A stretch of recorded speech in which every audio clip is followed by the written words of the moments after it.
Thriller thriller entertainment genre, thriller comedy genre.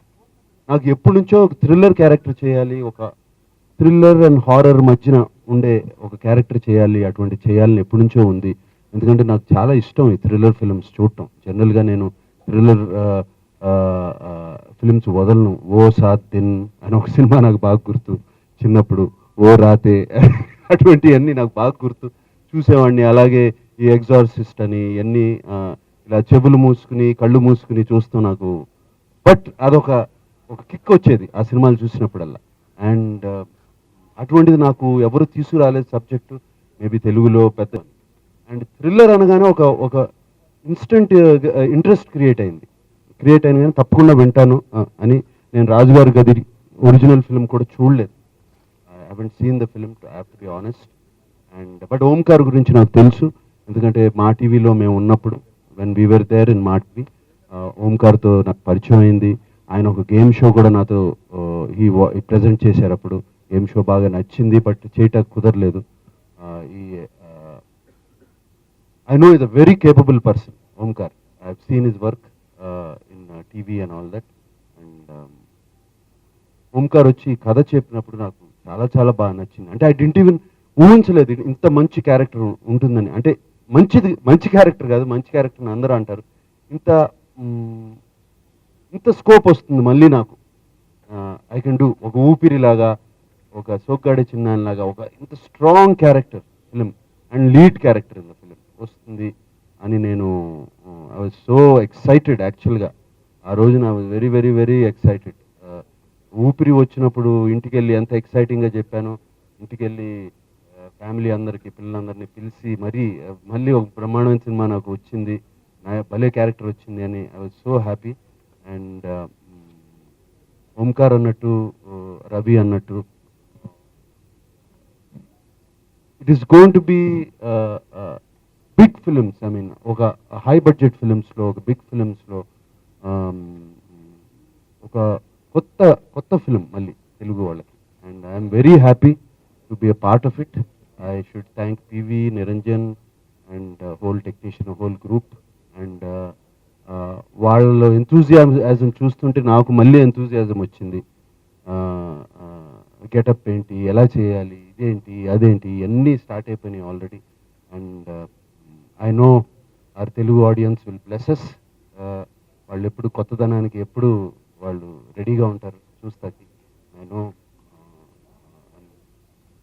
తప్పకుండా ఈ cinema చాలా బాగా ఆడుతుంది, బాగుంటుంది అని గొప్ప నమ్మకం. ఆ నమ్మకంతోనే ఈ సినిమా మొదలు పెడుతున్నాం. డైరెక్టర్ ఓంకార్ గారు ఒకసారి మాట్లాడమంటాను. రాజు గారికి అది ఉన్న తర్వాత ఆయన సబ్జెక్ట్తో వచ్చారు. నాగార్జున గారితో డిస్కస్ చేయడం జరిగింది. ఆ సంస్థ మాతో ఉన్న రిలేషన్షిప్తో ఆయన విన్నారు. ఆయన చేసిన సజెషన్స్, ఇంప్రూవ్మెంట్ స్క్రిప్ట్స్ అన్ని చేసి over the last few weeks develop చేసాం. December 1st వీక్లో షూటింగ్ స్టార్ట్ చేస్తున్నాం. It's going to be a really big film and we are proud of. నాకు ఈ అవకాశం ఇచ్చిన నాగార్జున గారికి, ప్రొడ్యూసర్స్కి, ఓంకార్ గారికి అందరికీ థ్యాంక్ యూ.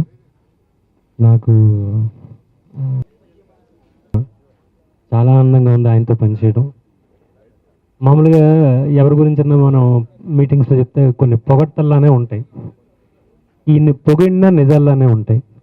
ఎందుకంటే ఈయన చూస్ చేసుకునే సబ్జెక్టులు అలాంటివి, చూస్ చేసుకునే డైరెక్టర్స్ అలాంటి వాళ్ళు, చూస్ చేసుకునే క్యారెక్టర్స్ అలాంటివి.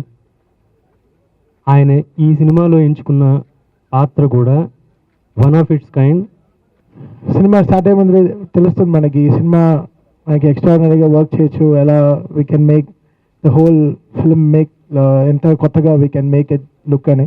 So Omkar has done is super best in the script and is given us a great challenge for this journey and definitely will make it very big and thank you and all. Thank you so much. ఒక coincidence చెప్పాలి మీకు ముందు. Last year దసరాకి, విజయదశమి రోజు October 22nd రాజు గారి గది ఒక చిన్న బడ్జెట్ మూవీ కింద రిలీజ్ అవ్వటం, టోటల్ మీడియా సపోర్ట్ అండ్ ప్రేక్షకుల ఆదరణ వల్ల బిగ్గెస్ట్ హిట్గా ఆ ఇయర్కి నిలిచింది అది. దానివల్ల చాలామంది, అంటే ఆల్మోస్ట్ 1 year అయిపోయింది ఆ సినిమా రిలీజ్ అయ్యి, ఏంటి ఇంకా స్టార్ట్ చేయట్లేదు, ఇంతసేపు ఉండకూడదు అని చాలామంది అంటూనే ఉన్నారు. బట్ నాకు కూడా తెలియదు నేను ఎవరితో చేస్తానో ఏం చేస్తానో. బట్ అనుకోకుండా ఆ దేవుడు October 22nd ఈ సంవత్సరం, అంటే same date last year cinema release అయిన రోజున, అదే రోజు ఈ సంవత్సరం నాగ్ సార్ని నేను కలవటం, రాజుగారి గది 2 నేరేట్ చేయడం జరిగిందండి. అంత కోఇన్సిడెన్స్ ఇది. ప్లాన్ చేసుకుంది అయితే కాదు. నాకు సార్ అపాయింట్మెంట్ ఇచ్చారు ఆ డేట్. నేను ఆయన ఫస్ట్ కలిసి అదే చెప్పాను, సార్ దేవుడు తీసుకొచ్చి మిమ్మల్ని కరెక్ట్గా అలాంటి డేట్ ముందే కూర్చోబెట్టారు అని చెప్పి స్టోరీ మొత్తం నేరేట్ చేసిన తర్వాత వెంటనే సార్ చాలా హ్యాపీగా ఈ ప్రాజెక్ట్ నేను చేస్తున్నాను అని చెప్పారు. Thank you so much sir. నా మీద నమ్మకంతో ఈ ప్రాజెక్ట్ ఒప్పుకున్నందుకు. నేను ఒక యాంకర్గా కెరియర్ స్టార్ట్ చేసి ఈ పొజిషన్ రావడం నేను ఎంతో కష్టపడ్డాను. సో ఇప్పుడు అంతకన్నా ఎక్కువ కష్టపడి నాగ్ సార్ ఈ మూవీలో నెవర్ బిఫోర్, ఇదివరకు ఎప్పుడు మీరు చూసుంటారు అలాంటి నాగ్ సార్ నేను ప్రజెంట్ చేయబోతున్నాను. డెఫినెట్గా నాగ్ సార్ నమ్మకాన్ని, యూపీ గారి నమ్మకాన్ని అండ్ నిరంజన్ గారి నమ్మకాన్ని నేను నిలబెట్టుకుంటాను. అండ్ మీ సపోర్ట్ ఎప్పటికీ నాకు ఉండాలి. Thank you so much.